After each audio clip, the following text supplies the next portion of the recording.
Hello friends, எல்லாருக்கும் வணக்கம். இப்போ நீங்கள் பார்க்குறது ஒரு மூலிகை பல்பொடி. பல்வலி, பல்கூச்சம், பல்லாட்டம், ஈறுவீக்கம், ஈறுகளில் இரத்த கசிவு, இது மாதிரி பற்களில் உள்ள அனைத்து பிரச்சனைகளும் போக்கக்கூடியது. வாய் துர்நாற்றம், பற்களில் உள்ள கரைகள், பீடி சிகரெட்டு, புகையில, பாக்கு, இதனால் உண்டாகக்கூடிய கரைகள். அடுத்து தண்ணி சரியில்லைனால ஒரு சில ஏரியாவில் பல்லு மஞ்சளாயிரும்.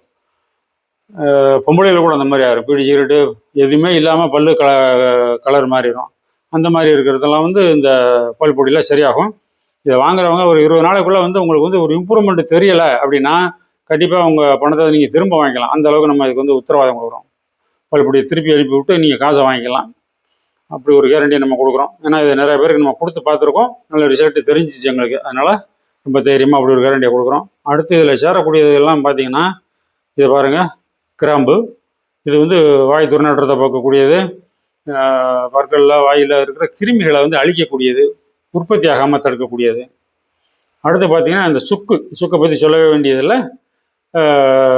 இது நம்ம பாரம்பரியமாக உணவுலையும் மருந்தாகவும் பயன்படுத்தக்கூடியது.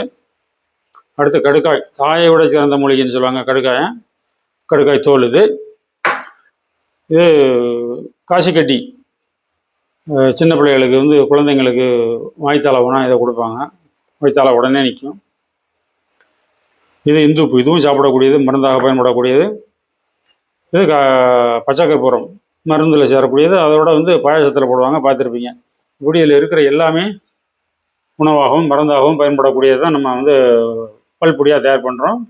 நீங்கள் கடையில் வாங்குகிற பல்பொடியில் பார்த்தீங்கன்னா எல்லாமே கெமிக்கல் தான். இது எதுவுமே சாப்பிடக்கூடியது ஏதாவது இருக்குமானா எதுவுமே இருக்காது. அந்த பல்பொடியில் உள்ள பொருள், சேரக்கூடிய மூலப்பொருள் ஏதாவது ஒன்று சாப்பிட்ற மாதிரி இருக்குமா, சாப்பிட்றா ஒன்றும் செய்யாதா அப்படின்னா அப்படி எல்லாமே கெடுதலாக தான் இருக்கும். அதைத்தான் நம்ம டெய்லி பல்ல வச்சு தேய்ச்சிக்கிட்டு இருக்கோம். அது கொஞ்சம் கொஞ்சமாக நம்ம முழுங்காட்டாலும் கொஞ்சம் கொஞ்சம் தொண்டைக்குள்ளே போகத்தையும் செய்யும். அது கெடுதலை உண்டாகும். இதில் அந்த மாதிரி எந்த ஒரு ரசாயனமும் இல்லாமல் நம்ம தயார் பண்ணியிருக்கோம். வேணுங்கிறவங்க ஷாப்னா பட்டனை கிளிக் பண்ணி ஆர்டர் பண்ணுங்கள்.